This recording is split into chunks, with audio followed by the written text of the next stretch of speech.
आज का टॉपिक है image found by spherical mirror. Spherical mirror is that mirror whose reflecting surface is the part of hollow sphere. It is of two type, concave mirror, convex mirror. Concave mirror वो होता है जो अंदर से मुड़ा हुआ हो और पॉलिश्ड बाहर से किया गया हो। That means a type of spherical mirror whose reflecting surface is curved from inward and polished outside. और कन्वेक्स मिरर वो होता है जो बाहर से मुड़ा हुआ होता है और पॉलिश्ड अंदर से किया गया हो।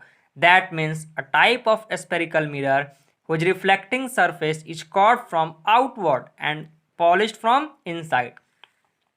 अब देखिए फ्रेंड्स, ये जो सेंटर और बीच में जो लाइन है इसको बोलते हैं प्रिंसिपल एक्सिस, और जो सेंटर पॉइंट है उसको बोलते हैं पोल। पोल से कुछ सर्टेन डिस्टेंस पर एक वर्ड आता है F which is called focus, और फोकस से भी कुछ सर्टेन डिस्टेंस पर एक वर्ड आता है C which is called centre of curvature. और पोल और सेंटर ऑफ कर्वेचर के बीच का डिस्टेंस को बोलते हैं radius of curvature which is denoted by R. And pole and focus के बीच के डिस्टेंस को बोलते हैं focal length which is denoted by F, and f equal to R by two. Okay, clear. अब देखिए रूल्स होते हैं इमेज फॉर्मेशन के लिए। रूल्स, ये दोनों रूल्स, अब तीनों जो रूल्स है अप्लाई होंगे all spherical mirror, that means for both the concave and convex mirror. पहला रूल क्या कहता है कि अगर कोई भी लाइट रेस प्रिंसिपल एक्सिस के पैरेलल हो तो रिफ्लेक्शन के बाद फोकस से पास करेगा। That means when the light rays parallel to the principal axis after reflection it will pass through the focus। दूसरा कहता है कि अगर कोई भी लाइट रे फोकस से पास हो रहा है तो रिफ्लेक्शन के बाद प्रिंसिपल एक्सिस के पैरेलल हो जाएगा।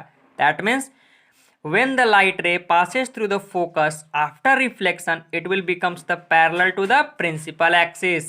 थर्ड पॉइंट क्या कहता है कि अगर कोई भी लाइट रे सेंटर ऑफ कर्वेचर से पास होता है तो रिफ्लेक्शन के बाद उसी रास्ते पे लौट भी जाता है।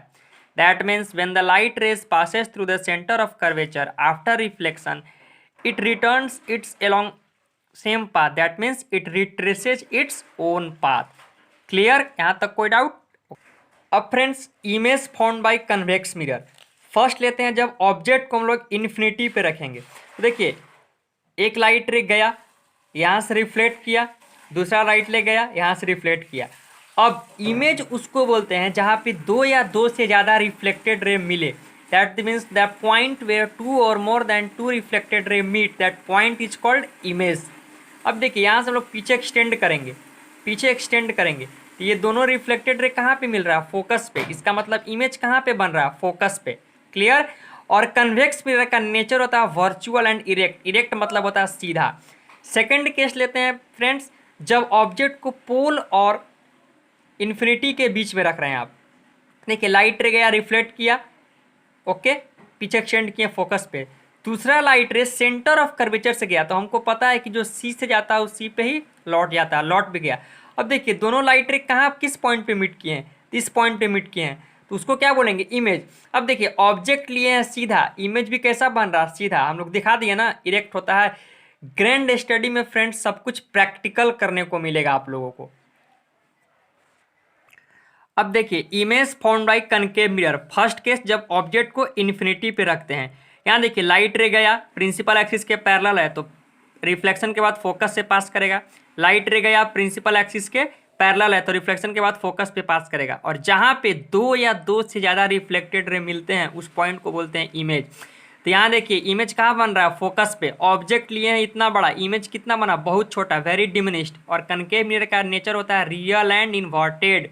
इन्वर्टेड मतलब होता है उल्टा, और इन्वर्टेड के साथ हमेशा लगा रहेगा रियल। क्लियर?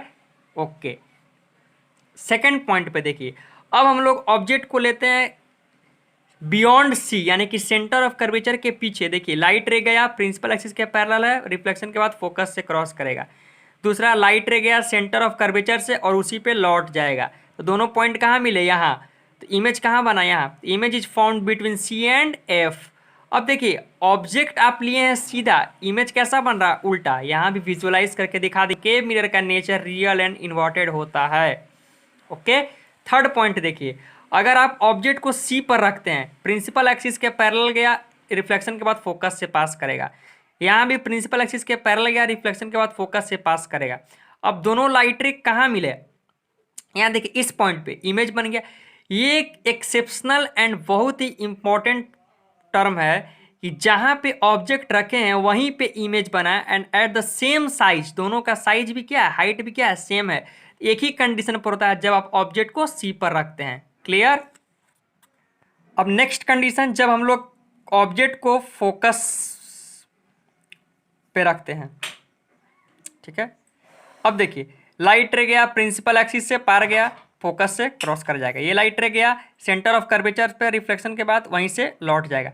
तो अब देखिए दोनों रिफ्लेक्टेड रे कहीं मिल ही नहीं रहा है, तो जब मिल ही नहीं रहा है तो इमेज कहाँ पे बनेगा, तो हम लोग बोल देंगे कि इमेज इन्फिनिटी पे कहीं ना कहीं बन रहा होगा। ओके, और इमेज जब इन्फिनिटी पे बनेगा तो बहुत बड़ा इनलार्ज्ड बनेगा। और नेचर फिर से real and inverted. Last condition, जब ऑब्जेक्ट को हम लोग पोल एंड फोकस के बीच में लेते हैं, देखिए लाइट रे गया प्रिंसिपल एक्सिस के parallel after reflection pass through the focus. ये लाइट रे गया सेंटर ऑफ कर्वेचर से आफ्टर रिफ्लेक्शन इसी रास्ते पे लौट जाएगा। अब पीछे एक्सटेंड करने पर हम लोग को दिख क्या रहा है कि ये दोनों रिफ्लेक्टेड रे मिल रहे हैं इस पॉइंट पर, इसका मतलब ये इमेज है।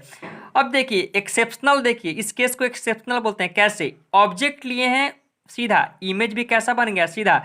बाकी सब केस में कनकेव मिरर में ऑब्जेक्ट ले रहे थे सीधा, इमेज बन रहा था उल्टा, लेकिन यहाँ लिए ऑब्जेक्ट सीधा और इमेज बन गया भी सीधा, सेम लाइक कन्वेक्स मिरर के लिए। तो इसका नेचर हो जाएगा वर्चुअल एंड इरेक्ट। याद रखिएगा, कनकेव मिरर सिर्फ एक ही कंडीशन में वर्चुअल एंड इरेक्ट बनाता है, जब ऑब्जेक्ट पोल एंड फोकस के बीच में रखते हैं। वो भी क्यों, क्योंकि इमेज कैसा बन रहा है, सीधा। यहाँ पे देखिए हम लोग दिखा रहे हैं विजुअलाइज करके आपको।